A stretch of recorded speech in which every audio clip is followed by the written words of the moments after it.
We are live. Hello, everybody, and welcome to SalesEU. I'm Eric Quanstrom of Pipeliner CRM. Joining me is Martha Neumeister, also of Pipeliner. Hi, Martha. Hi. We're delighted today because we've got a very special guest. Jeff Shore is joining us. Hi, Jeff.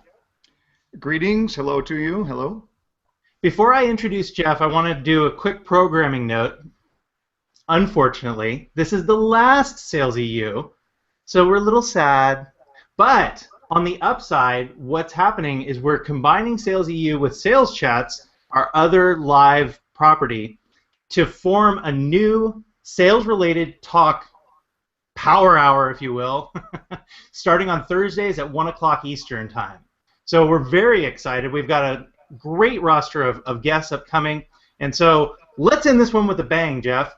And let's go out on a very high note, if you will.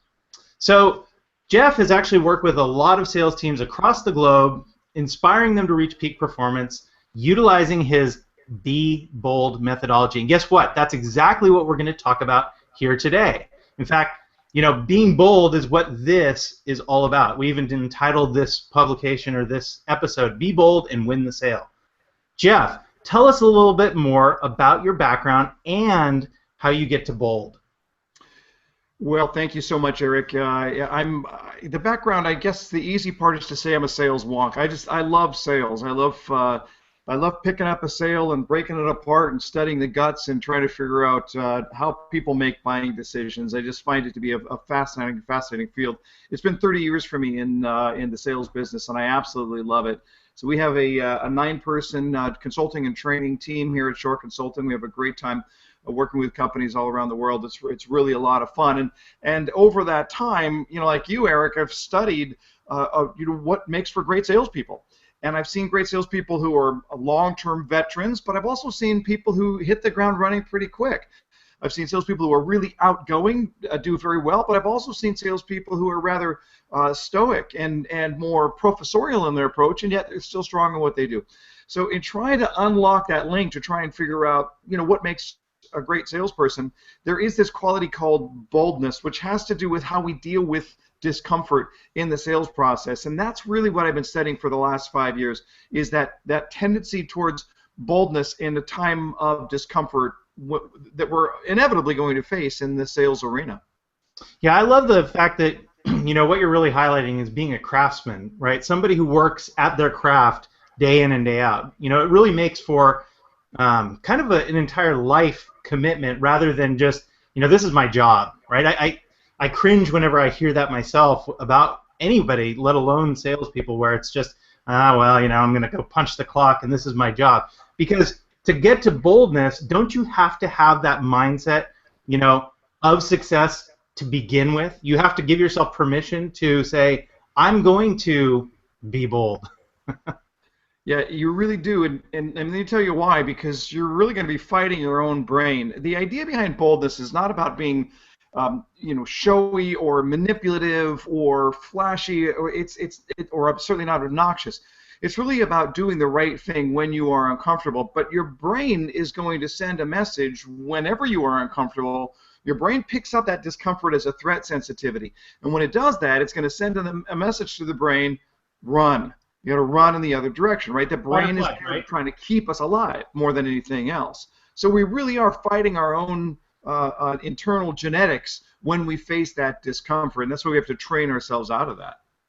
Yeah, so let's just jump right into our question set, and this is where the folks on Twitter can follow along, respond. We're going to put out our first question, and that's really what makes a top performer effective, right? So we'd love to hear from you guys in the audience, but Jeff, go ahead and take that away. Sure. Well, from my perspective, as I've been studying this, I think that the sales process can be seen as a series of potentially uncomfortable moments, and it's uncomfortable in different ways and for different people, but there is that discomfort. I think the key here that we have to understand is that every time there's a moment of discomfort, there's also a moment of decision that goes along with it. Whenever I am uncomfortable, I'm going to have to decide how I'm going to respond to that discomfort. So when I think about top sales professionals, they simply make better choices at the time of that discomfort. And at a time when other people would chase that easy path and rush towards whatever is the most comfortable thing to do, I would say that top professionals embrace that discomfort. They launch according to that discomfort, and then what is the right thing. So this isn't a question of what is easy versus hard. It's a question of what is easy versus right. What's the right thing to do when you face discomfort? But if we can get into that mindset that every time there's a moment of discomfort, there's also a moment of decision, now we can extrapolate from that the quality of those decisions at the time of that discomfort is going to define not just our sales career, but in our entire lives if we wanted to. So the easy mnemonic for all of those who are listening and want to start to put into practice, if you agree with kind of this philosophy or this thesis, if you will, is the D&D, right? Any of us grew up in a certain era probably have different associations with D&D, but essentially discomfort in the decision process is what you're driving home right now. Yeah, that's absolutely right. The discomfort and the decision are absolutely inseparable. Every time we are uncomfortable, we're going to face a decision. I think the problem is that over time we face the same discomforts over and over again, and our brain teaches us these almost subconscious decisions that we can do. Let's take procrastination, for example. Sure. When we don't tend to procrastinate on things we find uncomfortable, right? If it's something that I find really comfortable, I'm going to do it now. Right. So we only procrastinate on things that are uncomfortable. Well, what is procrastination? Well, I'm not going to look at it and consciously say to myself, this is uncomfortable, therefore I'm never going to do it. No, what I do is I make up this little story. This is uncomfortable, so I'll do it later. And I do that so quickly, almost subconsciously, that I've trained myself into that mindset. Now I'm facing the discomfort, but I've got a ready story to be able to jump in. And I can apply that to all these different forms of discomfort in my life. Whenever I find that discomfort, I'm ready to make that decision, and I'm ready to tell myself a little story to justify why I made that decision. Do you feel as though this is kind of a blind spot that we all need to pay attention to in kind of the course of day-to-day business, where like how do you set your mind to trigger that that you're recognizing, oh, this is something that I'm procrastinating with. This is something that I didn't think about, consciously think about as discomfort, but my actions would indicate that yes, that's exactly what it is. Yeah, I think it starts with the idea that we generally see discomfort as a bad thing. Again, that our brain is wired to see discomfort as a threat sensitivity. Well, look, if I see discomfort as a threat, what I'm going to do? I'm going to run, right? My brain says stay alive, and it's going to give me that direction. Just get out of that situation. Right. So if I can look at it and recognize that if I can see discomfort differently, if I can see discomfort as an opportunity, then it sort of changes everything. Because now if I embrace that discomfort, then I can understand something. There is no growth without discomfort. Right. You just can't, if it doesn't challenge you, it doesn't change you. If you want to grow in any aspect of your life, whether it be your professional life, your personal, social, spiritual, whatever it is, there's a level of discomfort that you're going to have to adopt in order to do that. And again, that goes against the way that we are wired. Our brain says, no, it's uncomfortable, run away. So if I feel that discomfort, then I ask myself the question, what is the benefit? What is the upside if I choose to embrace this discomfort rather than run from this discomfort? Then it changes everything. And Eric, if you just look at your own life and your own career, there have been times for you, I'm sure you could go back and say, okay, well, this was uncomfortable, but I did it anyway, and this was the benefit. And I think we all can if we wow, that really worked. It wasn't comfortable, but it really worked. Well, it immediately comes to mind that the words of Henry David Thoreau, when you're putting it like that, I took the road less traveled and it made all the difference, right? So yes, I think I can definitely think of moments in my life, especially professional career, where maybe I marinated a little bit longer. I didn't go immediately to a defensive stance. I took the time to, kind of, I guess what you're saying is live in that discomfort and choose to do something differently than I would have otherwise had I kind of just reflex actioned into a normal, air quote, normal kind of pattern of behavior. Yeah, Yeah.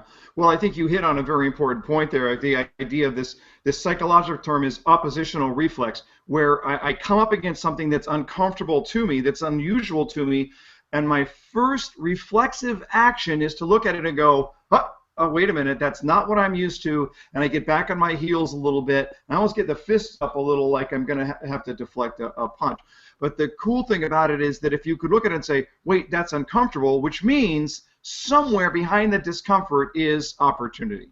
And I think Well, that that's the mindset we have to look at. are we fighting the mammalian brain that basically pushes us into that fight or flight kind of instinct? You know, you said put your arms up or, run really fast away. It's one or the other, and oftentimes that comes from the part of the brain which is survival instinct. It's, essentially the neocortex where we don't really access that other than survivability, do we? There's no question we need to raise to that higher level of thinking. But I think that the issue here that we are often up against is the part of the neocortex that does keep us alive does serve a valuable function. Of course. If we could look at it, let's go back here to look at it this way. My wife and I were in Costa Rica last March on vacation, and I took a hike up a dormant volcano called Cerro Chato. It was just beautiful, rainforest volcano, and I was up early in the morning, and at one point I'm just stopping to catch my breath, but I'm in this rainforest. It's beautiful. It's shrouded in fog. There's spider monkey in the tree, and there's toucans. It's really just picturesque, and I'm just taking it all in this beautiful moment until I hear this slithering sound in the brush about 5 feet to my immediate right. Okay, so now what happens here is that look, my brain is going to kick in now, and it's going to connect the dots, and the dots are going to say slither sound equals snake equals bite equals death, meaning run. Well, if you go back to your philosophy 101 class and you think about Viktor Frankl's book Man's Search for Meaning, what does he say? In between stimulus and response is a choice.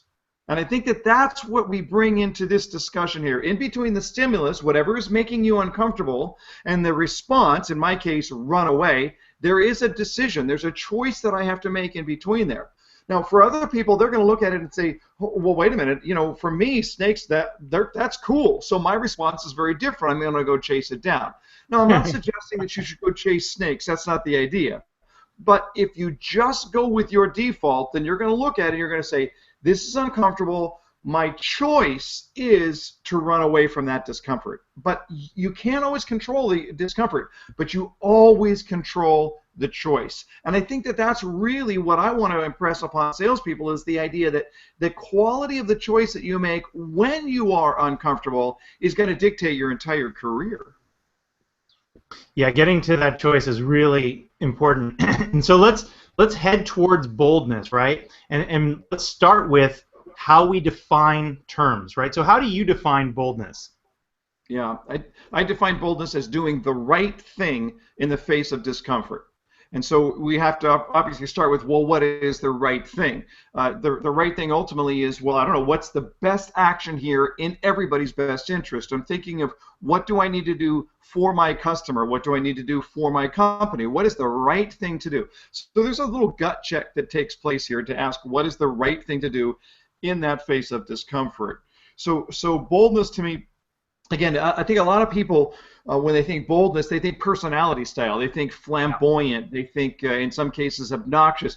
In its worst case, they think about this, slick back hair, medallion, loud jacket, white shoes. What's it going to take to get you to buy my product today? And we all have this cartoon character in our head that we think of that represents boldness. And I could not be farther, in my opinion, from what boldness is. If we think about it even along the lines of humble boldness or servant boldness, boldness is doing the right thing in the face of discomfort. Right, almost doing the right thing for the right thing's sake, as opposed to proceeding ahead oblivious to the world around you, which is what I think of when I think of that cartoon character, right? Like they're probably just acting that way not because they're bold, but because that's how they believe they should be acting. Unfortunately, yes, and I'm happy to see that we see fewer and fewer of those types of salespeople out there because they know it just doesn't work. That's just a different age, and our customer is far too sophisticated today. But when I look at from the perspective that boldness is doing the right thing when I face discomfort, I have to heavily weigh what is the right thing for the customer in front of me. So if, for example, I know that I've got the right solution for the customer in front of me, and they're actually thinking about buying from a competitor, even though I know that I've got the best choice, boldness might mean that I need to press a little harder even to save the customer from themselves. So when we talk about doing the right thing here, we got to look at that very broadly. It's not the right thing just for me or for my company. It's the right thing for that customer who's standing in front of me. So, let's kind of go deeper then and look at some of, again, what might be termed blind spots, or ways that, again, if we're unpacking this to its degree and getting to choice and being comfortable with discomfort, what are some comfort addictions that salespeople often face? Yeah. Well, I think for me, as I have been studying this over the last many years, I've been journaling for probably 15 years now, and I've filled a lot of pages with either recognition of discomfort in my life or recognition of the stories that I tell myself. Because every time I give in to that discomfort and want to run in the other decision, deep down, if I want to run in the other direction, deep down my mind knows that's not the right thing to do. It's the easy thing to do, but it's not the right thing to do. So now my mind comes up with this creative story. And if we can come to grip with these stories that we tell ourselves that help us to rationalize or justify why we're doing that, why we're going in the opposite direction, then if I know the story and I hear the story, then suddenly it just triggers in my mind, oh, wait, that's a story, that's an indication that I'm giving in the discomfort. So, for example, if I believe that it's time to ask for the sale, and I don't, even though I believe it's the right thing to do, but I'm finding myself uncomfortable, I'm not going to simply walk away and go, well, I didn't do it, and that's that. No, I'm going to tell myself a story. So what's the story I'm going to tell? Well, you know what, I spent so much time building a relationship, I don't want to destroy that now. Or nobody likes a pushy salesperson, I don't want to be that guy. So if I can hear these stories in my head, then I can recognize that the story is indicating a cover-up of a decision that I just made to chase my desire for comfort rather than to be bold. And I'm not saying this so that we can beat ourselves up. I'm saying that so that we can get stronger the next time we're in that situation.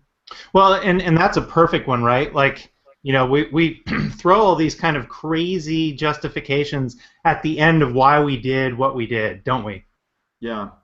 We really do, and the problem is there's just enough truth in all of those stories to make them very believable. That's the issue. But I look at it this way. Boy, I don't know if I should go there. I hear your example, and it's like you asking for the sale has ruined this relationship forever. Yeah. Which is really ironic to me, because if your relationship was that weak with your customer that asking for the sale will ruin the relationship, then has nothing to do with asking for the sale. There was a relationship problem there that took place in the first place. But we're really creative with the stories that we come up with. There's no question about it. So, interestingly enough, one of the things that I'm hearing too that I'd love to tease out a little bit more is it almost seems like you have to be tremendously self-aware to even recognize these things that go on within your, kind of your own brain, your own mental processes as you're telling and building these stories in real time with events that you want to justify and have a positive self-image for why you do what you do, don't you? Yeah. There's no doubt about it, and just based on the journey that I'm on, I've been living this over the last several years. So last night I did a keynote speech for a group of meeting planners, and we were there in this meeting room, and they had a cocktail hour beforehand, so everybody's coming in, and they got appetizers and a glass of wine and what have you. Well, look, don't judge me, but I don't find networking to be the most comfortable thing in the world, okay? Now, it's not a question of whether I'm going to network. That's a different question. The only question I'm dealing with right now is whether I am comfortable in a networking environment. How comfortable am I walking up to somebody that I do not know and saying, "Hi, I'm Jeff Shore, and you are, and what do you do, and where do you live?" Okay, this takes me outside of my comfort zone. Even presenting that comfort level in your body language that Yeah, says, I want to be here, I'm open to talking to you, right, I want to engage rather than, what time is right. it? This is a Yeah. real struggle. And I'm guessing that there are a lot of people who are listening right now who struggle in those situations where they might be like myself, a professional extrovert but a personal introvert. So Right. then I get in that situation and I have to look at it and I go, okay, look, I'm going to be honest. I don't really want to walk around this room and introduce myself to people. I don't want to engage with all of those strangers. Why don't I want to do that? If I'm being honest, I know why I don't want to do it because it's uncomfortable. Right. But what do we say? Of decision. So I had to look at that last night and ask myself the question, not what is the easy thing to do, and not even what is the hard thing to do, the question, what is the right thing to do? And I know that it'll be a better presentation for me and for the audience if we have a personal connection before I go up on stage. So if I looked at it and I said the audience will enjoy the presentation more if they've had a chance to talk to the speaker before he goes up on stage, then the right thing for me to do is engage in conversations. So what did I do? I just started to do that. I just told myself, listen, the right thing to do is this. Just here we go. Now, I can get into the background of sort of how you train your brain to this. But I walked up. There's these 4 women that are sitting around a little circle, and I just plopped myself down, and I said, hey, I'm sorry, my wife's over here, and she just said I should go network, and I'm just trying to get networking points. You don't even have to include me in the conversation. Just whatever you guys were talking about, go ahead, unless it's women's stuff. And now I'm making a joke about it, but now suddenly I find myself in the conversation. I'm being self-effacing, I'm being real, I'm being honest, and we have a lovely chat with these 4 women, and then I went on and I moved to another group, and by the time I was done, I was able to work the room. Now, again, it all came down to that first moment of discomfort. When I recognized that I was uncomfortable, because I've done this for so long now, then I recognize also that I have a decision. It's not what's the easy thing to do. It's not what's the hard thing to do. The question is what's the right thing to do. And the right thing for this audience was to network, and so I did it. Yeah, and kudos to you too for a nice icebreaker, which got you in there and, in a sense, put yourself out as being vulnerable, right, to joining a closed group of 4 people who, again, could have been talking about something that actually didn't include you, and there was no intent to include. But, Right. Injecting yourself into that situation, I think, is kind of like surmounting a little hill, if you will, of discomfort, is it not? Yeah. Yeah, there's no doubt. And so if we can look at that and say, okay, well, how do we break that down? Well, I was uncomfortable. I asked myself what the right thing to do is, and I made the decision according to the right thing. Now, for me, it works because I've trained my brain into that area.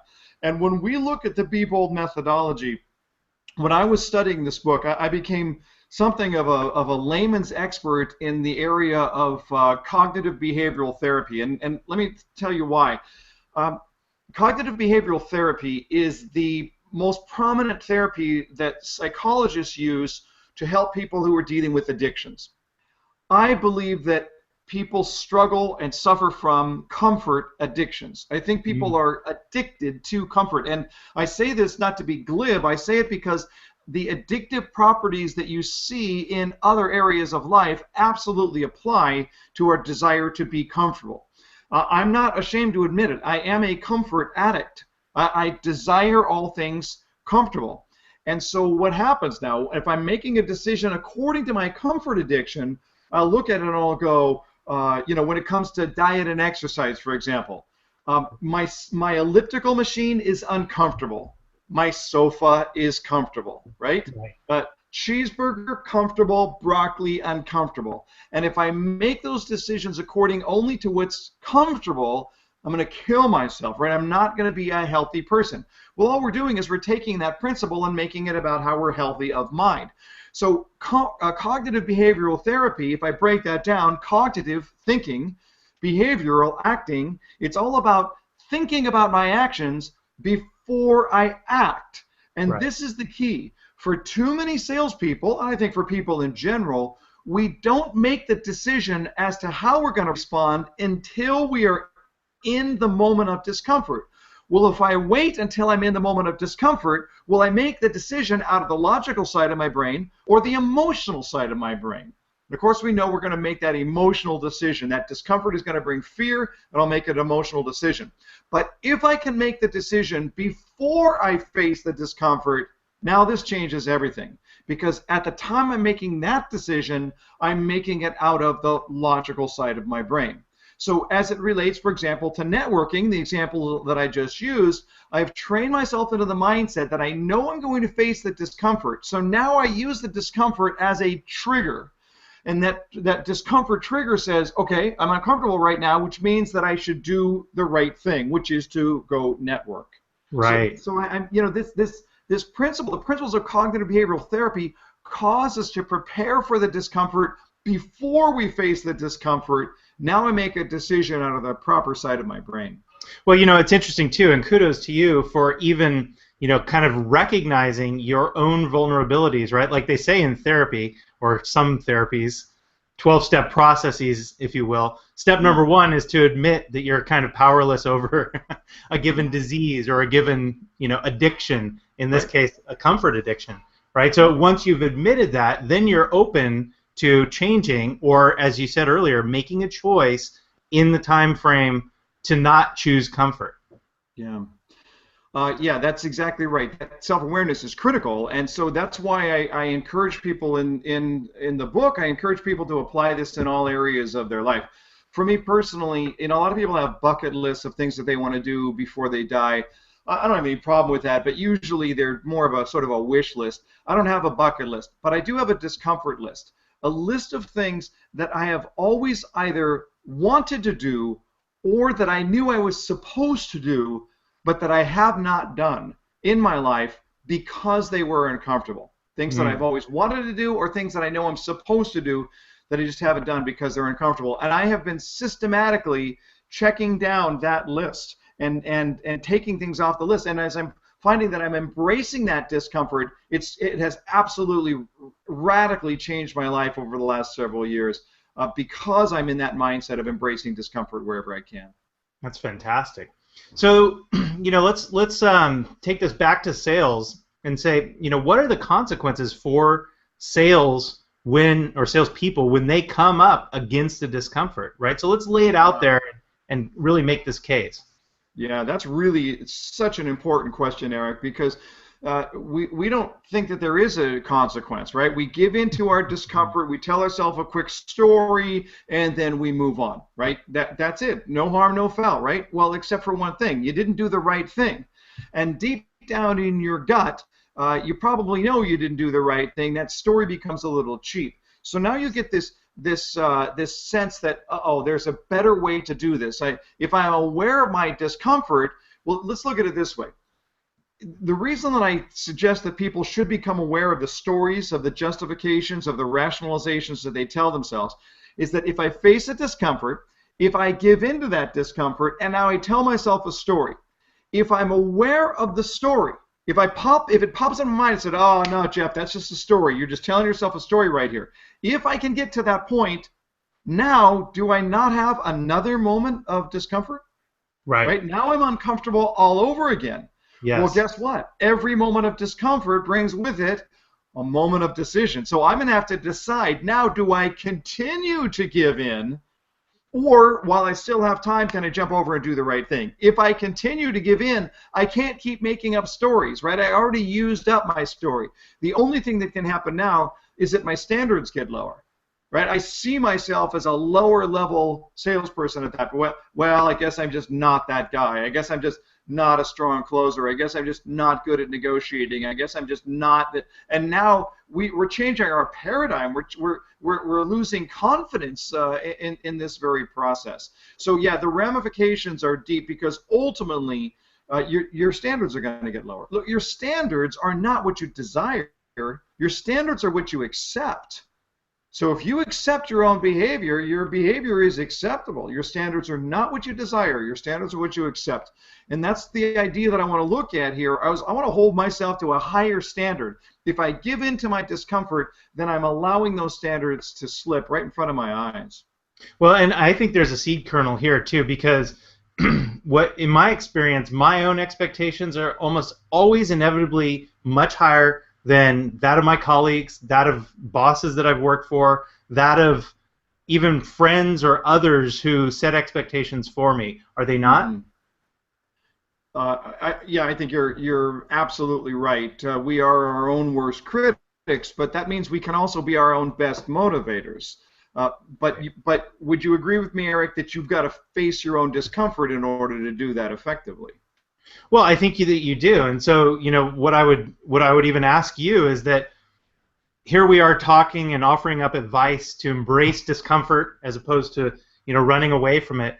Yeah. And one of the ways that I embrace discomfort is kind of what you said earlier, which is just recognizing that that's what it is, recognizing that at the end of the day, I am the totality of the decisions that I make, right? Like especially as an executive at a company, I realize that a great majority of my salary comes in the form of what is the quality of the decisions that you make, comfortable or uncomfortable, right? Yeah. And so when I'm tasked with making good decisions consistently, which is what I task myself with, I think about this consciously on a very regular basis. Whether it comes to managing people, managing situations, managing steps ahead so that I don't get into certain situations, external factors, all the to-do lists, the time management, all of that kind of stuff all goes into a big pot that roughly is all about embracing, I'm glad that we're having this discussion because it gives me even better labeling terms for what I feel are necessities in a professional career anyways, right? And I agree with you that, I mean, we all know when we're running from the things that are right, and we can look back at things that actually projects or deals that failed, and we can probably even signpost the little times where we gave in and we sought the comfort and we didn't do the things that would have even made it more authentically real to say, no, this is what I think is right, but I suppressed that urge and I fought myself in service of keeping things rolling or of keeping status quo or of keeping comfort. And lo and behold, when the deal vaporized, there we go. It wasn't a surprise, actually. Yeah. You would think that we would learn by now because we do recognize that when we do things that are uncomfortable, we're always better people because of it. We're better salespeople, we're better professionals, we're better parents, we're better spouses, whatever it is. When we face that discomfort, we're always better off. But yet, it's because it's uncomfortable, because it really weighs on us, that's problematic. And this is one of the reasons why I recommend to salespeople is that they don't go out and think, okay, what's the major discomfort? What's the biggest discomfort in my life? Now, how do I go attack that? I'd say start small. I mean, right now, if you're listening to this broadcast right now, I guarantee you have a phone call to make that's overdue. Yep. I can say that 100%. Every single one of us has a phone call that we're supposed to make overdue, right? Yeah, go into your pipeline right now, find the opportunity, make that phone call. Exactly right. It's right there. Now, I'm also going to suggest something else. If the call is overdue, it's probably uncomfortable to you. That's right. The reason that it's overdue is because it's uncomfortable. Not massively uncomfortable, but uncomfortable enough for you to put the call off. So if you could look at it, if we go back and trace the principles of cognitive behavioral therapy, what do we say? We're talking about making a decision before it's time to act. So you can decide right now about making that call. You can decide when you're going to make the call. You can decide how you're going to make the call. You can decide how you feel at the start of the call and how you feel at the end of the call. You can decide all of that right now with just one phone call. So if we can practice even in the simple steps along the way, then we grow into that over time.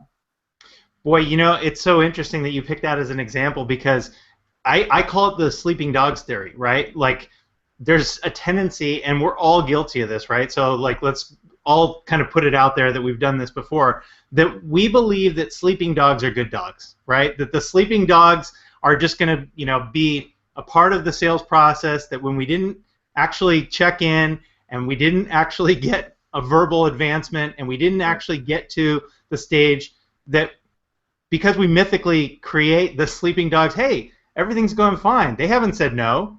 No, we're right where we need to be. It's a story. It's a story. Yeah. But sleeping dogs always wake up, and they always want to chew bones, and frankly, they're wild. Yeah, that's right. That's right. Well, look, if we can think through the ideas of, well, what do I want my standards to be? And so I encourage salespeople to really find those little small opportunities. It's the single phone call. It's the task over here. You know, maybe you got something that's on your to-do list. It's been there since the Reagan administration. You know, now maybe it's time just to look at it and go, come on, what's the deal? Well, it's uncomfortable. That's the deal. Or if I can just look at it in my life, you know, when I was really getting into this for the first time, I remember my daughter Katie. She was she had this friend of hers named Robert, and he's over at the house. She was maybe 16 at the time, and we had a. I mean, you may think me odd for this one. My house, my rules, right? We had a no physical contact rule in our house. That was the rule. So I'm walking through the family room. They're playing a video game on the sofa, and as I'm walking through, I notice that their knees are touching. Ooh. Now, you might be looking at it going, oh, come on, Jeff, big deal. What century were you born in? That's not the point. The point here is that, am I going to do something about this? If they're breaking the rule at this point, if their knees are touching, you know, what do I do? So now what do I walk by, I see what's happening, and I have this moment that goes, oh no, oh no, oh no. Now I'm uncomfortable, right? Every time I'm uncomfortable, what happens next? I got to make a decision. In this case, the decision was, oh man, I don't want to be that guy. You know, she's going to be uncomfortable, he's going to be uncomfortable, I'm going to be uncomfortable, and so I kept walking. So I gave in. So what do I have to do now? I have to tell myself a story. So the story says, you know what? They're playing a video game. They probably don't even realize their knees are touching. Yeah, right. I mean, come on. I was 16. I knew when my knee was touching. And I said to myself, oh, no, Jeff, you're just making up a story writer. That's all you're doing. Well, what did we say? If I know that I'm making up a story, then I have another moment of discomfort and another moment of decision. And at this point, something has to be done, because otherwise I just accept the behavior. And then the behavior is acceptable. And my standards are not what I desire. My standards are what I accept. So the new standard says that's okay. Now look, you can apply this however you want to. You can apply this to the way you're raising your kids, to the way you treat your significant other, to the way you run your business, and to the way that you make a sale. Whenever you give in to your desire for comfort and take the easy path, you are going to have to face that consequence. But if you can decide in advance how you're going to respond, then it makes that moment of discomfort you're more powerful, you're more confident, you're more in control, and you're more protective of your own standards. And so in that example, your house, your rules, you reminded them of that, right? And set the boundaries. Yeah. And it wasn't a big deal. It was like, hey, listen, you know the rule. Oh, yeah, that's fine. Okay, fine. And you know, if we can apply that even in regards to how we're going to make that follow-up call, or you know, here comes a customer challenging us on price. You know, am I going to just give in? Or am I going to defend my value over here? So a big part of this comes down to, you know, how I respond to that discomfort, or whether I'm willing to be bold in that moment of discomfort. So why don't we enumerate some of those? What are some of the distractions and discomforts that salespeople frequently face? Yeah, well, I would say that first of all, we'll tick down the list, but I want to make sure we're clear on this. This isn't a contest, and some of the things that you find uncomfortable, Eric, are things that I'm going to find not uncomfortable at all, and vice versa, right? So the key here is to identify what the discomforts are. The only thing I can tell you is if you look at it, you go, oh, I have no discomforts at all, I'm a little worried about you. Because if you have no discomfort at all, it probably means you're not challenging yourself at all. You want to think like a weightlifter, right? If you look at it, you go, okay, I got 5 pounds in each hand, and I just lifted, 3 reps, and that's good. If you're not pushing yourself to a point of discomfort, you're never going to get stronger. So if you're looking at it right now and saying, I have no discomfort in my life, I'm saying one of two things. Either A, you're delusional, you have them, but you're justifying, or B, go get some discomforts. Push yourself into that uncomfortable zone in order to develop. Now, from there, we look at discomfort in any number of ways. We look at discomfort in a prospecting phone call. We look at discomfort in the way that we're going to start a conversation with somebody right out of the gate. We certainly see discomfort in whether we're willing to ask the tougher questions. Here's an example of that. So many salespeople are consumed with what the customer is moving to, but the most important information is what the customer is coming from. And yet salespeople want to know, tell me what you're looking for, tell me what price you're willing to spend, tell me what the product parameters that you've already defined. No, okay, well that's important information, but it's not nearly as important of what's wrong now. Yep. Tell me what's going on now. Why are we having this conversation?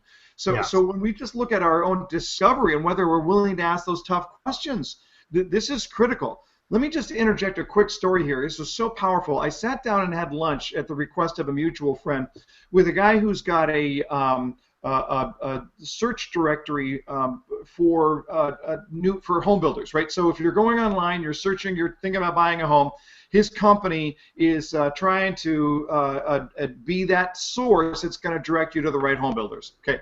Yeah. So we're sitting down, and I asked him about his company. He says, I love everything about my company. I love everything about what we've done except for one thing: sales. I hate sales. Well, Eric, to guys like you and me, them's fighting words, right? I'm not going to let that one go. So I was like, Jim, tell me what's going on? Why do you hate sales, right? And he said, because I don't like being out of control. And I'll get a meeting with somebody, and we'll go in, and I'll present for 30 minutes, and I'll tell them how great my product is, and I can prove that it's better than my competitors at a great value proposition. They say thank you very much. I walk away, and then I don't hear from them again, and it drives me crazy. So I said to Jim, I said, let's recraft your sales presentation right now. When you sit down, I said, when's your next presentation that you have? He said, the day after tomorrow. I said, great. When you sit down, the first question that I want you to ask is this: why am I here? And they're going to look at you like you got a hole in your head. You're going to come back and you're going to say, listen, let me make clear on this. You get requests for people to talk to you all the time. And you can't possibly grant them all, but you said yes to me, which tells me that something right now is not right. If you have a problem and I don't have the right solution, I'm going to save us both a whole lot of time. So let's just figure out what's wrong. Let's just figure out what's not working. And then if I've got something that will help, great, we'll do that. He calls me 2 days later. I'm peeling him off the ceiling. He's like, Jeff, we had a 30-minute appointment. We spent 75 minutes talking about what was wrong, 15 minutes talking about how I could help them with it, and then we shook hands and we did the deal right there. And so when we look at even in that idea of really getting to understand the customer, too many salespeople are too uncomfortable to ask the question, what's wrong? What's not working well? Long before I get into my solution over here, let's identify your problem. Sorry about the little diatribe, but I think that that's such an important aspect of what goes wrong in sales. Oh, listen, I think that example is illuminating on so many levels, right? Not the least of which are the ability to get to, and this is something that we discuss on Sales Chat seemingly every week, it's to get beyond ourselves, right? Because that's such a hard skill to develop, especially in sales, where you get out of my product, my way of solving it, our, solution, and into you. No, not me and my conceptions of you, but understanding you. What's your problem? What's your status quo? What are the issues you're dealing with? Again, why are we here? What is going to be a beneficial use of your time, and what do I need to know? What do I need to understand? How might I help? Yeah. It's interesting in Dan Pink's book, To Sell is Human, he talks about the idea that the picture in our mind of a great salesperson is a total extrovert, sort of glad, hey, how you doing? Let's, And he said that his surmise is that introverts actually make better salespeople because they're better listeners. They're more curious about the person in front of them and more interested in having them talk than in talking themselves. Stephen Covey put it this way. He says, most salespeople do not have the intent to respond. And I remember the first time I read that, I was like, oh, man, this guy's in my head. I know what it's like to sit there in a sales presentation and think to myself, while the customer's talking, when you shut up, I've got something really powerful to say, right? I learned it in a training class. It's going to blow you away. And the whole time, of course, I'm not paying any attention to whatever that customer is saying to me. So you're right, that whole concept of looking at it and saying, you are not the hero of this story. I think it's such a common misperception that we have about ourselves as salespeople. We are not the hero of the story. Wasn't it Covey who also said, seek first to understand before being understood? Was that the quote? Yeah, that's habit 3 from 7 habits. Yeah, absolutely. And it's those are words to live by for salespeople. If we can seek to understand rather than just to respond, there's a whole nother level. But I would say, Eric, that too requires a level of boldness, a level Yes. of getting away from yourself and looking at it and saying, how do I ask the difficult question? So, my career, my sales career, when I was actually selling a product, the product was homes. That's how I started my sales career. And when I think about selling a home, it's a deeply personal purchase Oh for a yeah. customer. And it's certainly, we make sure that the logic is right, but it is ultimately an emotional decision that customers are going to make. Well, from that perspective, then that meant that I had to be able to understand the emotions that were going on behind this. Now, look, it's not like every customer wanted to walk through the door and say, "Oh, hey, are you a salesperson? Oh, great. I was looking for somebody to pour my heart out to. You see, my life is such a wreck right now that I'm thinking the best possible solution is to uproot and move to an entirely new location, and just think about packing my garage gives me a migraine, but boy, am I excited." No, this is crazy. Customers don't want to necessarily come in and just pour their life out to you. But when they believe that you are desiring to understand them on that deeper level, now it just changes everything. And that too is where that boldness comes into play. Am I willing to ask those more difficult questions? It's easier to ask about price point than it is to ask about motivation. It's easier to ask about product specification desires than it is to ask about dissatisfaction in your situation right now.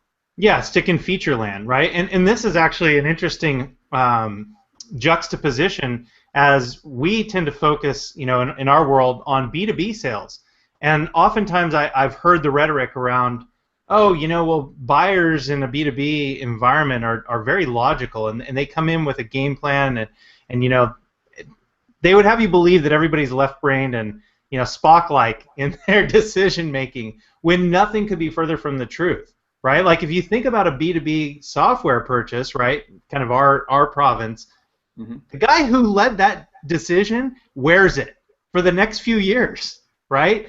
And that could be a career-limiting move. It can be a career-enhancing move. It can be all of these things, kind of rolled into one. It could be his decision or her decision-making process. But guess what? Tons and tons of emotions packed into that situation that we want to deny and act like they aren't there, but they absolutely are. I absolutely could not agree more. The idea that I'm going to make a fully logical decision is absolutely crazy. I spoke recently to a group of sales directors for a very large hotel chain, and their job is to sell meeting space and conventions in their hotels. So obviously they're selling to meeting planners. They're selling to people who are going to have meetings. It's a business-to-business environment in that regard.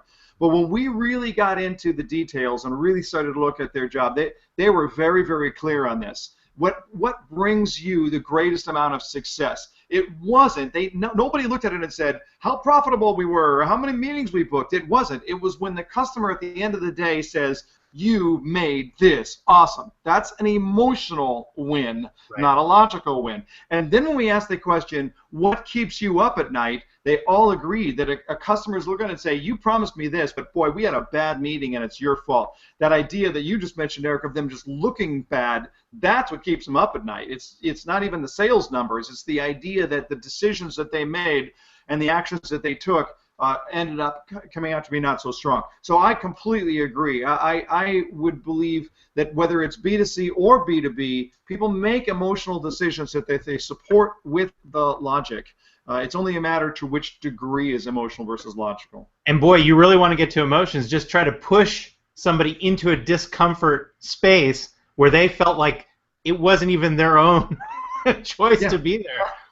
Boy, oh boy, that's a great way to make a good enemy, isn't it? Yeah. Well, I look at that even just in regards to how we deal with the price discussion. Because salespeople are, look, a customer is trained to ask about price. Yeah. And a customer is trained to ask about the price early on in the process. Well, that's a problem. Because the earlier I talk about price, the less likely it is that I'm going to have that conversation in context of either need or value. Right. So that salesperson is going to have to look at it and go, well, the customer wants to talk about price. I guess I have to talk about price. No, now you're going to get into this logical left brain conversation devoid of emotion without any sense of what's wrong with the customer's life right now and how you can make that life right.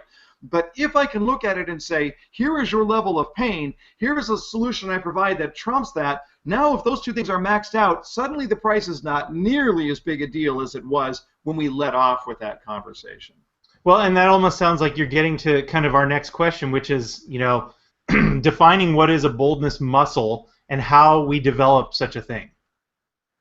Yeah. So the idea here is that there are two ways to think about boldness. One is, how do I anticipate discomfort in advance?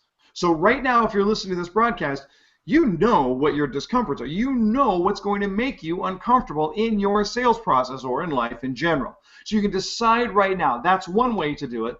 The other way is to look at it and to see emotion as a positive trigger, or I'm sorry, to see discomfort as a positive trigger. So when I'm uncomfortable, I always have that very snap decision. Is that a negative thing or is it a positive thing? And I would go with I'm not much of a Zen guy, but the Zen saying on this is that the obstacle is the path. Here's Eric over. The obstacle is the path. The obstacle is the path. It's not on the path. It's not in the way of the path. It's not something that I have to get around in order to get back on the path. The obstacle is the path.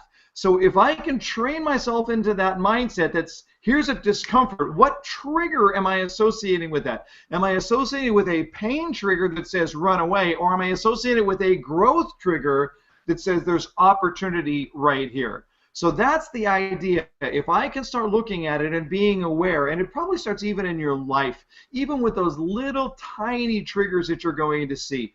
Your teenage son rolls his eyes at you when you tell him to do something. That's uncomfortable. So what are you going to do about that? The waitress at the restaurant was a little bit rude. What are you going to do? How are you going to respond to that?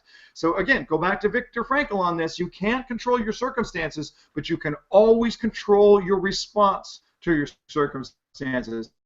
He called it, Viktor Frankl called it the last of the attitude in any given set of circumstances. Well, if the circumstance makes us uncomfortable, it is my choice how to respond. If I can adopt discomfort as a trigger, it'll change my life.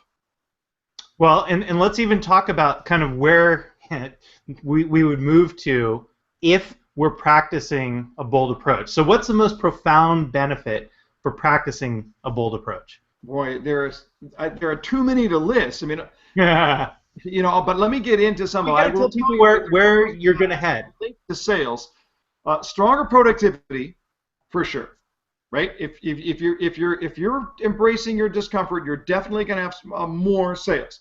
I would say that you're going to have a greater degree of confidence. That boldness muscle makes you stronger and stronger. So when you face the next discomfort, that next higher discomfort, you'll be confident to be able to do that. You're going to have peace of mind. You're going to be able to sleep well at night, looking at it and going, even if you didn't get the sale, you can still look at it and go, but you know what? I did what I needed to do. I did my part in that regard. There's an opportunity for you to grow your own sense of satisfaction in the job that you're doing.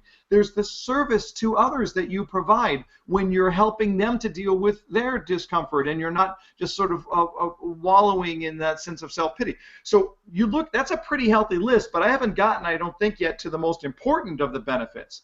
You see, it's great to have the productivity, the satisfaction, peace of mind, confidence, and all that stuff. That's really awesome. But I want to suggest that the greatest benefit that you will find when you do the uncomfortable thing, ultimately, the greatest benefit is comfort. But real comfort. Right. True comfort. Not that fake comfort because you procrastinated, for example. The true comfort that you get of knowing that you did what you needed to do. That's the real beauty of it. It's the top of the mountain experience to say, yeah, it was not easy to get here, but I did it, and here I am.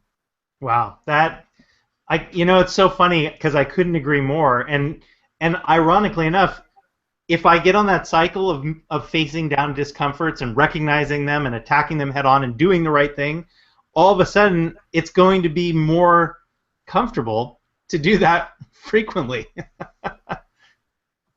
That's exactly right. But it does take that embracing of the discomfort. But just by way of encouragement, Eric, let me tell you, I'm thinking about myself over the last 5 years. My business has grown 300% in revenue over the last 5 years. I've written 3 books in the last 5 years. I've dramatically grown the areas of my business that I've wanted to, all just by looking at it and saying, what can we do that's uncomfortable. We're doing this big sales leadership summit in Chicago in September, and this year I was like, okay, we do it every year, it gets bigger and bigger. Well, how do I top last year? Well, the only way that I can top last year is to find out how do I do something uncomfortable. So you know what I did? I wrote a check and I'm bringing in Mike Ditka as a speaker at my conference. It's me and Mike speaking at this conference. Now that's uncomfortable for me, but because it's uncomfortable, it makes sense. But then I just think in my personal life over the last several years, I've been taking cooking classes with my wife. We have learned how to swing dance. I had to have some very uncomfortable conversations to try and repair some relational issues in my life. At age 52, I joined an adult learn to play ice hockey team, and now I'm playing ice hockey. I've been a fan all my life. I've always wanted to play, but I didn't know how to skate. But it was on that list of discomfort, and now I'm having the time of my life.